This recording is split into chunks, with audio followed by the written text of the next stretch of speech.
Silakan duduk. Baik Bapak, sebagai perkenalan kembali, saya Alda Nur Afiatni, mahasiswi dari Universitas Siliwangi yang sudah membuat janji dengan Bapak minggu lalu. Nah, di sini saya ingin mengucapkan terima kasih kepada Bapak atas kesediaan dan juga waktu yang sudah Bapak luangkan untuk wawancara ini. Dan di sini saya sedang melakukan penelitian tentang cara pencegahan DBD di lingkungan sekitar Puskesmas Tawang ini.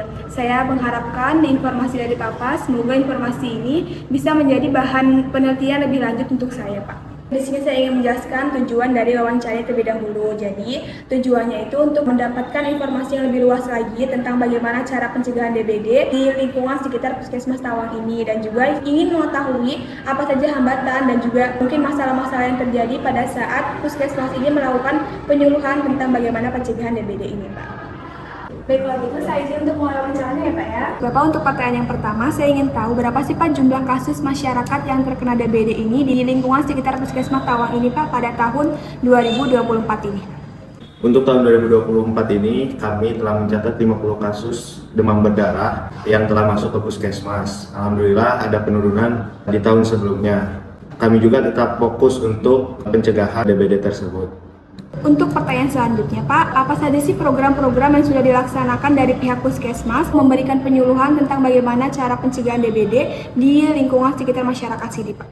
Di Puskesmas kami ada beberapa program utama dalam pencegahan DBD, seperti penyuluhan kesehatan di berbagai tempat, terutama di sekolah-sekolah dan posyandu. Kami juga rutin melakukan pemeriksaan lingkungan untuk memastikan tidak ada sarang nyamuk yang bisa menjadi tempat berkembang biaknya Aedes aegypti, penyebab demam berdarah.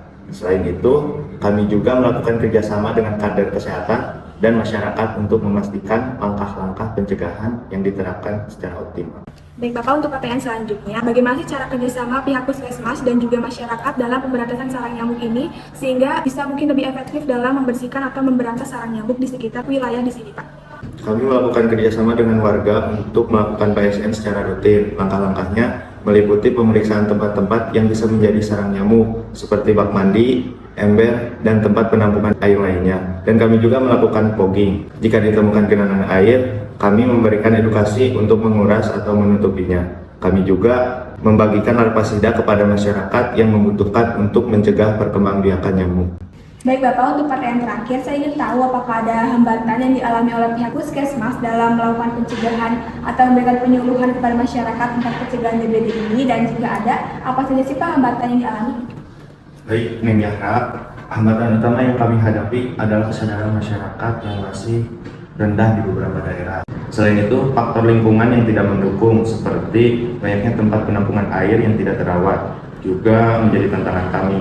Kami mengatasi hal ini dengan meningkatkan sosialisasi dan membagikan lebih banyak sarana-prasarana untuk mencegah perkembangbiakan nyamuk Aedes aegypti tersebut.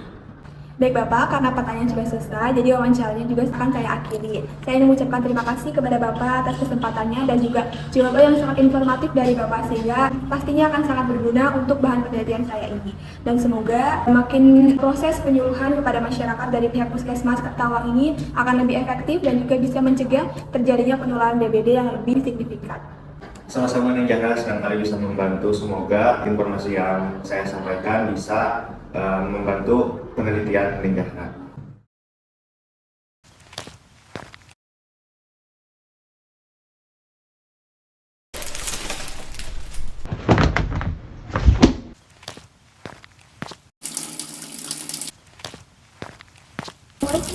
Iya, waalaikumsalam. Kemudian berlakunya pertemuan saya Alda Nur Afiatni, mahasiswi dari Universitas Siliwangi.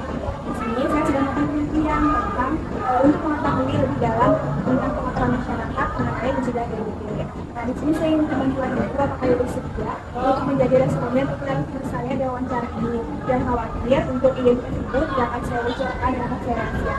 Bersedia? Iya boleh nih, di dalam aja kali ya. Baik Ibu, sebelumnya kita kenalan dulu ya Bu ya. Saya ingin tahu siapa itu namanya? Nama saya Safa. Usianya berapa Ibu? Usianya 35 tahun, Neng. Waalaikumsalam, Neng. Nama Ibu Heni. Umur Ibu 36 tahun. Saya ingin untuk mulai wawancaranya Bu ya. Untuk pertanyaan yang pertama, saya ingin tahu terlebih dahulu apakah Ibu tahu apa sih DBD atau demam berdarah denggi? Kalau yang saya tahu itu DBD disebabkan dari gigitan nyamuk ya, Neng. Jadi nanti itu suka jadi demam, terus demamnya naik turun. Kalau misalnya terlambat ditangani, nanti penyakit DBD itu bisa sampai parah sampai ada yang meninggal gitu ya, Neng. Jadi selanjutnya, gimana sih bisa mendapatkan informasi tentang DBD ini? Kalau informasinya biasanya di sini datang sih dari puskesmas, ada pengumuman gitu.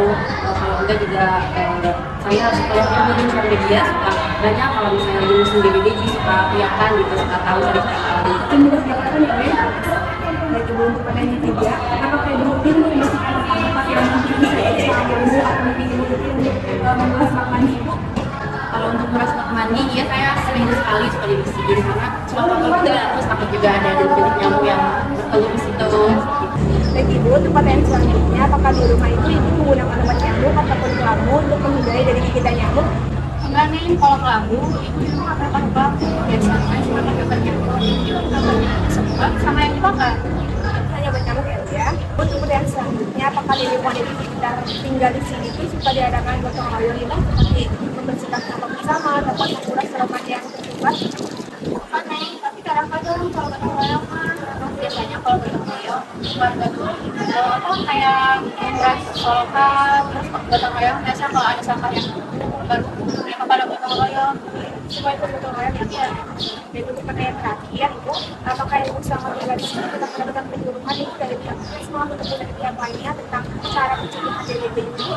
karena waktu itu kan ada dari pihak Posyandu sama RT, mereka itu kayak sosialisasi tentang bahayanya DBD itu apa gimana gitu ya, terus mereka juga ngasih tahu cara pencegahan DBD gimana. Mereka juga ngasih itu nih apa sih kayak obat itu, obat yang masih dipakai apa dicai-cai gitu nih biar nggak ada titik-titik cuma. Sudah tiga provinsi penyuluhannya. Baik Ibu, karena pertanyaan terakhir, jadi wawancaranya sudah selesai. Sekali lagi saya ucapkan terima kasih ya Bu ya atas kesempatan dan juga ketersediaan Ibu untuk menjadi narasumber saya. Dan semoga informasi yang Ibu berikan ini akan lebih bermanfaat dan juga bisa memberikan manfaat yang lebih luas lagi kepada masyarakat agar mereka mengetahui tentang pencegahan DBD. Terima kasih ya Bu ya. Ya Neng, sama-sama, semoga lancar ya. Assalamualaikum Kak, selamat siang. Halo, makasih ya. Sebenarnya boleh duduk? Boleh. Sebenarnya perkenalkan ya Kak, nama saya Aldana Fiani, saya mahasiswi dari Universitas Sriwangi. Di sini saya sedang melakukan penelitian tentang bagaimana cara pencegahan demam berdarah Dengue ataupun DBD. Iya, boleh silakan. Sebenarnya saya ingin bertanya apakah kakaknya itu anak kos atau tinggal di rumah? Aku tinggal di sini, daerah sini. Pertanyaan selanjutnya, apakah kakaknya tahu tentang apa sih itu DBD atau demam berdarah Dengue itu? Ya, saya tahu. DBD itu penyakit yang disebabkan oleh virus Dengue disebarkan manusia melalui nyamuk Aedes aegypti. Nah, kalau sampai kena itu bisa bikin kepala pusing, demam tinggi, dan badan lemas. Terus kalau misalnya tidak langsung ditangani itu bisa berbahaya, apalagi kalau sampai dehidrasi. Untuk pertanyaan selanjutnya, biasanya kakak dapat informasi tentang DBD, sebagai pencegahan dari mana sih Kak informasinya? Dari media sosial sih biasanya, atau kayak misalnya dari konten-konten pencegahan itu, atau misalnya juga dari teman atau dari berita di TV. Jadi bisa memanfaatkan semuanya ya? Iya.